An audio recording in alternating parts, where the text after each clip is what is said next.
Hey everyone, just want to do a quick video to answer the question about when's the best time to trade Forex.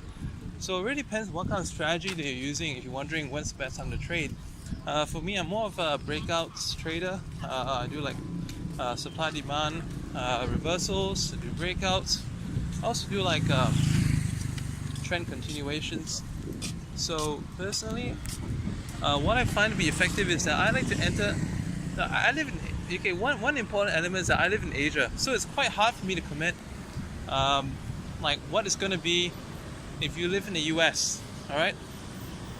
So, but what works for me, and for those of you in Australia, you're probably on the same time zone as me most of the time. If you're in Perth, you're more or less in the same time zone as me. And I find that I like to enter around about 9 o'clock, 10 o'clock, 11, and I'm at GMT plus 7. So this actually works out quite well for me because, you know, within a few hours from then, sometimes, you know, like even at the lunch hour, it's really funny how it happens, but at the lunch hour, I often see a very nice movement, not necessarily a breakout, but like a significant like candle, a significant bullish candle, a significant bearish candle. You get what I'm saying? So this happens during the Asian lunch, Australian lunch, whichever you call it. So that's what works well for me. So on the other hand, I have also taken trades during the doing webinars that I make, and they've actually turned out okay as well. And I haven't done so many though, so I can't really commit if the Asian is better to trade than the US when it comes to placing these trades that are taken based on like H4 or H1 charts. I just want to let you know that I'm getting a lot of success with the Asian trades taken during the Asian session. But it's like if you live in the United States, it's nighttime for you, so that's. For some of you, that could be good knowledge. All right, so your nighttime is quite good as far as I'm concerned. Your nighttime is my morning. All right. My thoughts about the U.S. morning. Okay, I so far have not really traded. Okay, basically, it's always in a overlap market, or let's say pre-open, that the nice moves actually occur. But I can't really comment so much about the what do you call it, the US, because I haven't really placed trades in the London going into the US, so I can't really comment about that.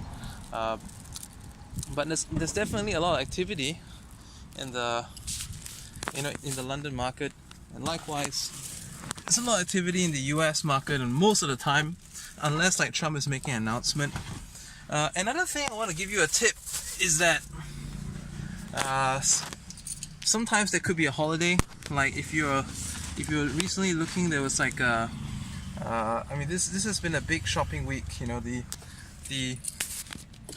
Black Friday, Cyber Monday, the Cyber weekend. Basically, it's been a huge weekend thing. And if you look at the charts when the markets reopen on Monday, huge breakouts on New Zealand pairs. So that's to say, you know, that's actually quite something to take note of, right? And so not just about times of day, but let's say if you know that it's like a weekend like Independence Day, you know, US Independence Day, Canada Independence Day, or let's say some kind of election going on a Friday, expect a big jump on Monday. You want to get in really big, you want to get in really, sorry, not big, you're getting really early on a Monday to catch that movement. So for some of you, it could be a Sunday night if you're in the United States. If you're in Asia, it's early on Monday morning. Okay, so check out the market at these times. These are the best times to catch the big moves. Oh yes, and Brent as well. So for me, I've got a lot of success taking Brent trades in the Asian session, and you know, during the London and the US, it just explodes. So so moral story, Asian session is good, okay, followed by If the US session has been very quiet, then that's good as well. So, like they call it the lull before the storm. I strongly believe in that principle because market is like a spring. If you the more you compress it, compressing it to to little or no movement, and suddenly it will spring out.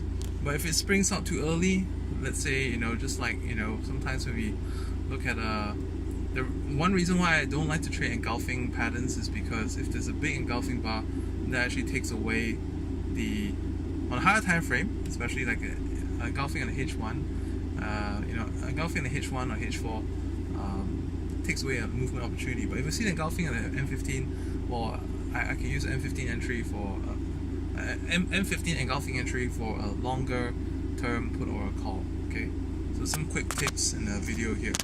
Bye for now.